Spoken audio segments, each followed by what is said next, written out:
What is up, guys? Zane from the Zan Madden YouTube channel. In today's video, we're going to be breaking down a route that is an absolute nightmare against man coverage, including the one step ahead ability.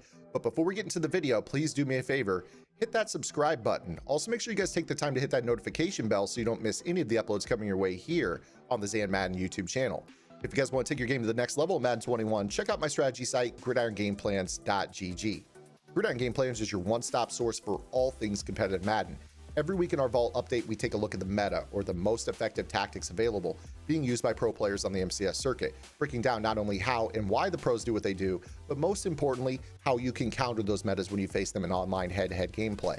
On top of that, your subscription also includes any and every offensive and defensive game plan released on the website while your subscription is active. So head over to gridirongameplans.gg, $9.95 per month will unlock the entire website. And trust me when I say, if you guys are looking to improve on the defensive side of the ball, over the last month or so, we have put an insane amount of work into a brand new zone meta that I'm sure you guys are starting to see in online head-to-head gameplay, but get it all from the source. Learn how to make this work, the best cocktails that you need to get stops in zone coverage, and also our latest Vault update dedicated to attacking the one step ahead of it ability, which is kind of what we're going to be doing here in today's video. So we're going to be looking at the Gun Cluster Halfback Strong. Yes, the Gun Cluster. This is a formation that not a lot of players run this year, but it is a very, very good formation. And I want to give a quick shout out to Colt45. He has been a massive help to me this year on Gridiron Game Plans. He is going to be breaking down the Arizona Cardinals playbook himself. You guys can check out his tips below in the description, colt45.squarespace.com. Click that link. You guys can get access to the virtual lab partner, which is an interactive tool that helps you guys maximize your lab time, keeps you guys on top of what your most effective plays are versus given coverages. We've got things like bench press tools and other great, tips and tools that he's created over there on his website. So definitely go check him out and be on the lookout for his Arizona Cardinals offense coming out. Now, with this particular play that we're going to be breaking down, we want to take a look at, there's two plays in particular that have this route, and they are mesh and mesh post. And the play that we're going to be, or the route that we're going to be focused on, is the automotion route. Now, typically, I'm not a big fan of automotion routes. Automotion routes obviously give away the snap timing to somebody who might want to user rush your line. That's one of the major drawbacks. Obviously, we have talked about how to block manual rushes out of big nickel over G or 3-3-5 wide on Gridiron. So if you guys need more details on that, you guys can check it out there. But this route is worth dealing with your opponent knowing your snap timing. And obviously knowing that it's a tell that the route is coming, because the route is that good. This route gets into holes against zone, in particular cover 4 with a gunslinger. It annihilates cover 2, but it's also absolutely insane against man coverage, including one step ahead. So for this tip to work, we're going to want to actually use the 4 wide receiver package. And you're going to notice that that 4 wide receiver package puts your 4th receiver in at tight end. So for this tip to work best, go to your depth chart and order it such that a player that you want running this route is your number 4 receiver. Now from there, you can reorder 1 through 3 to your liking. Obviously, Ridley is probably the best for the number 1 receiver here. I'm going to move Gage up to number 2, and Zacchaeus is going to play the number 3 role. So now we have Julio Jones on the automotion route as the wide receiver 4. And what we're going to do is use his deep out elite ability to make this route even tougher against man coverage. You guys know that right now, the top defensive meta that you're seeing right now is the 3-3-5 wide, Mike Blitz 0, with 3 or maybe even 4 one-step aheads on the field. This is an ability that makes sure that man coverage is always playing tight to the player that they are guarding, and it makes it really, really tough to catch the ball in traffic. So naturally, we're going to need abilities that give you better catch in traffic, like the Deep Out Elite. Deep Out Elite refers to an area of the field outside the numbers and 20+ yards downfield. So you'll notice that we're basically on the 50. We're looking at a throw beyond the 30 to get these aggressive catch animations. So you're going to see right here that, for one, this route doesn't give the one step ahead animation to Gilmore, and 2, we're going to be able to get these aggressive catch animations on the sideline with a simple lob downfield. This is really, really good with or without the gunslinger ability, because you can see here that Ryan without it is able to make this throw. So all you're going to do is let Julio run his route and just throw kind of a lob, and he's going to kind of get these animations where it just pulls him into the same aggressive catch animation where he falls on his rear on the sideline very routinely. Now I'm going to go ahead and get Julio out of the zone here. Let me see if I can actually do that here. I'm going to go ahead and throw kind of a lob to the outside. Hopefully Gilmore doesn't catch it. There we go. And this is basically going to be kind of a throw that you can make routinely against man coverage until they'll put a purple zone over there. So you see that I'm just kind of waiting for him, and I'm just going to throw this up and outside lob. And you tend to, unless you underthrow it, as Matt Ryan did right there, get the aggressive catch animation. So as I kind of continue to work through it, this is just the lob variation of this. You see right here, if there's any type of pick at all on this, it's going to be a completion. So kind of look and see if the drag, we're talking about this Russell Gage Jr. route, if that route impedes the man coverage from getting to Julio at all, that's really where you're going to be able to get this animation very, very consistently. Now, again, if the ball placement's poor, you will tend to notice that they can actually intercept it. That's not that big a deal, because more often than not, you guys are going to be dealing with mutt quarterbacks that are, you know, top tier accuracy. Now, right now we've got Gilmore in the zone. This is where I kind of want to show something else here. You've got this ability to kind of throw a quick lob off the line and be able to beat him. So this is a nice little counter. If they're in the zone, or, you know, if you want to throw the ball to a different spot, you have to get a clean snap to the quarterback. But if you get that, you could actually throw these lobs out to the sideline. Now, again, ball placement's everything. You see right there, I kind of led that ball over the middle of the field a little bit too much. You want to throw this ball straight to the sideline, straight to the sideline. And that's going to allow you to kind of run this ball away from that defender as well. So there are two different ways you can kind of throw this ball against man coverage that, you know, obviously they're going to have a zone on the field to help out.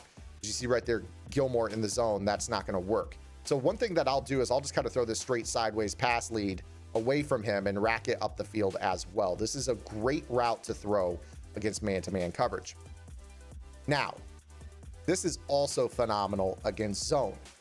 Zone coverage, obviously, there are, you know, three primary zone coverages players tend to run. It's cover 2, cover 3, cover 4.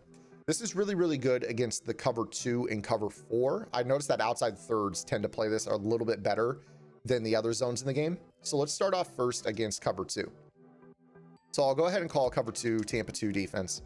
And what you're going to notice is that this route really just gets behind the cloud flat on the sideline for an up and outside pass lead. Again, Gunslinger is probably a preferred ability to make that throw a lot quicker. So now we're going to go ahead and break this down with a pass lead ability here. I wanted to switch over to Tom Brady, who has the pass lead elite. This is going to give extra velocity on the throw. It doesn't speed up the throw animation like, say, the Gunslinger might, but it is still going to be enough to get the ball from the quarterback to the receiver on the auto motion against cover 2 without needing a pull route. So we're going to run this play kind of stock. You're going to see here that the auto motion is going to get behind the cloud flat, and provided that we have enough time to make this throw, you're going to be able to kind of rip this throw over the top of the cloud flat and pick up pretty easy yardage. So really, really simple throw to the wide side of the field. If you want to give yourself even more room, I would recommend streaking the X receiver, which is going to pull the deep half, which will, again, provided you have enough time, allow you to kind of lead this pass up with Brady. And you see you pick up an extra 10-15 yards with that pull route over there. So you could use this play with the streak to X or without the streak to X. Another thing that's really nice about this play, if you do streak X, is a lot of times the mid-read defender, which ironically is the player with the M over his head on this play, is going to turn and look at Antonio Brown, which opens up the backside throw to Godwin. So you do have to be patient on this throw, make him fully commit to the seam to Brown, and then throw this ball underneath. You see how we can, you know, fit that throw in. There'll be a lot of times where you could actually throw this ball with an inside pass lead as well. You see that there's kind of watch 56 on this play, kind of turns and runs with the post, then changes his mind and starts to follow Evans. And as soon as we start this throw, this is the difference between Gunslinger and Pass Lead Elite in my opinion. You'll notice that Pass Lead Elite doesn't give you a quicker windup. So as soon as Brady starts his windup, you see that 56, who's already committed to Brown, has eyes in the back of his head. He turns and knows this throw's coming out. So the shorter Gunslinger throw will get this throw to Godwin a lot sooner, but you can see that you can still low ball this pretty easily. So just kind of make sure that he's fully committed. Gunslinger, that throw is going to be simple to the B receiver.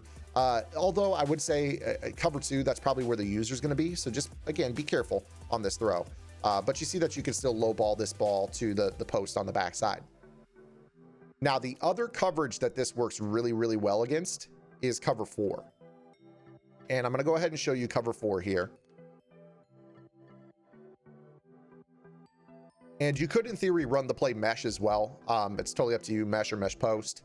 And I'm going to show this to you against like cover 4 drop. So here's your cover 4 drop.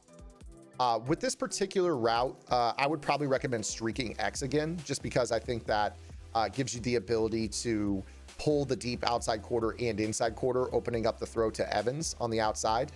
I like a hitch to the backside slot. You're going to see here that we can kind of throw this ball out here in this area of the field. And I know that we didn't get an animation right there, but that is exactly what you're looking for. Outside quarter zones do not break on this throw at all. Trust me when I say this. I've run probably 9,000 or 10,000 reps of cover 4 this year. This route gets me every single time unless I make a change. Now right here, we're getting kind of these bug animations where I'm not triggering the catch the way that I should. But again, you see that, again, Marshawn Lattimore is not breaking on this throw at all. So, you know, just be patient here. And you can see here, you can get those catch animations. Again, if you have the elite ability to kind of pull them, that is preferred, or to hold on to it in traffic, that is preferred. So again, you know, Evans, I think he has the deep out elite, which is going to benefit him more often than not. So you see here, you could fit those throws. And again, right now, due to the kind of acting a little bit buggy, it's just not working. You can run this to the short side as well. That might kind of change how the animation angle works. So you see right here, you might be able to fit this throw in on the short side. So you see, yeah, like right there, that throw is absolutely money short side against cover 4. And then again, you've got the ability with this play as well. Keep in mind that this play has a lot of potential in terms of, you know, you've got this wheel route to the running back as well. So if you're facing cover 4 or cover 3, you can actually throw this wheel to Jones out of the backfield by flatting Scotty Miller. And that's going to allow you to throw the ball right there as well. So this play, I mean, the route itself annihilates man coverage, and there's a lot that you could do against zone. This is only the tip of the iceberg in terms of how you would beat zone coverage. Another thing you could do on this play, obviously A is going to be open, is you could run kind of a high-low with that hitch. Obviously, you're going to want, you know, potential to low ball that, good catch in traffic right there. Demario Davis is playing really, really well in his zones right there. But you have the ability to kind of run a high-low with a hitch in the post on the front side of this play as well. So you can see here, Godwin kind of throw this ball over the middle of the field as well. You know, in theory, you could actually put the B receiver on the flat and kind of streak the seams as well. And Godwin can pull for Ronald Jones out of the backfield, so you can still throw the low ball to Jones. You see right here, kind of have that throw for a free 12 to 15 yards as well. So, you know, this is a play that I think is really, really, really good. It's in a formation that's been largely untapped this year. I think that obviously if you want to put the deep out elite on your automotion receiver, it's going to make him a lot better against man coverage, especially the one step ahead. It's going to require that they put purple zones in their man coverage over there, which can allow you to, you know, bomb over the top with other routes. And then obviously this play shreds zone as a whole, because by default it is designed to be kind of a play that does beat man or zone. So if you guys like this video, make sure you guys give it a thumbs up. If you have any questions, comments, concerns, or complaints, drop those below. Make sure you guys subscribe to the channel. Check out gridirongameplans.gg. Again, $9.95 per month unlocks the entire website. Hopefully I'll see you guys over there on the site. If not, we'll see you guys here with our next video upload. Until then, this is Zan. Get in the lab and good luck.